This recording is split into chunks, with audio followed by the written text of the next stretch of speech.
3 match one day সিরিজে West ইন্ডিজের বিপক্ষে হোয়াইট ওয়াশ হলো বাংলাদেশ। সিরিজের তৃতীয় ও শেষ ম্যাচে টাইগারদের 4 উইকেটে হারিয়েছে ক্যারিবীয়রা। বাংলাদেশের দেয়া 322 রানের লক্ষ্য 25 বল হাতে রেখেই টপকে যায় ক্যারিবীয়রা।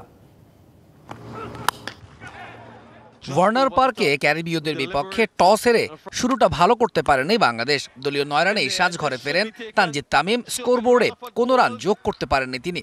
উইকেটে থিতু হতে পারেননি লিটন দাস। 2 বলেই ডাক মেরে ফেরেন তিনিও। তৃতীয় উইকেট জুটিতে চাপটা সামলে নেন সৌম্য সরকার ও মেহেদী হাসান মিরাজ। 2 টাইগার ব্যাটারে তুলে নেন অর্ধশতক, গড়েন 136 রানের জুটি। 73 বলে 73 রান করে ফেরেন সৌম্য, 77 রান করে রান আউট হয়ে ফেরেন মিরাজ।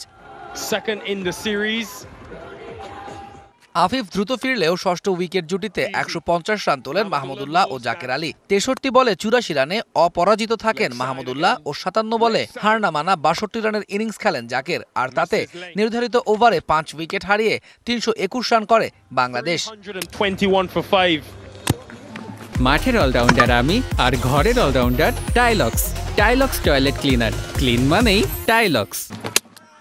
জবাবে শুরুটা ভালো করতে পারেনি ক্যারিবীয়রাও। দলীয় 31 রানেই ব্র্যান্ডন কিং, আলিক আথানেজ ও শাই হোপকে প্যাভিলিয়নে পাঠান টাইগার বোলাররা। আগের ম্যাচে সেঞ্চুরিয়ান রাদারফোর্ড শুরুটা ভালো করলেও ভয়ঙ্কর হয়ে ওঠার আগেই তাকে থামান তাসকিন। সাজঘরে ফেরার আগে তার ব্যাটে আসে 30 রান। চতুর্থ উইকেট জুটিতে ম্যাচের হাল ধরেন কেসি কার্টি ও আমির জাঙ্গো। দুজনে মিলে গড়েন 132 রানের জুটি। 5 রানের জন্য কার্টি সেঞ্চুরি মিস করেন। রোস্টন চেস দ্রুত ফিরলেও 8 নম্বরে নামা গুদাকেশ মোদি ঘটতে দেননি বিপদ। আমির জাঙ্গোকে যোগ্য সঙ্গ দিয়ে বের করে আনেন ম্যাচ। জাঙ্গো তুলে নেন সেঞ্চুরি। দুজনে মিলে গড়েন 53 বলে 91 রানের জুটি।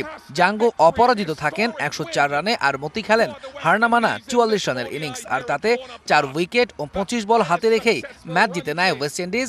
হোয়াইট ওয়াশের লজ্জায় ডোবে বাংলাদেশ। তৌহিদুল ইসলাম, ডিবিসি নিউজ ডেস্ক।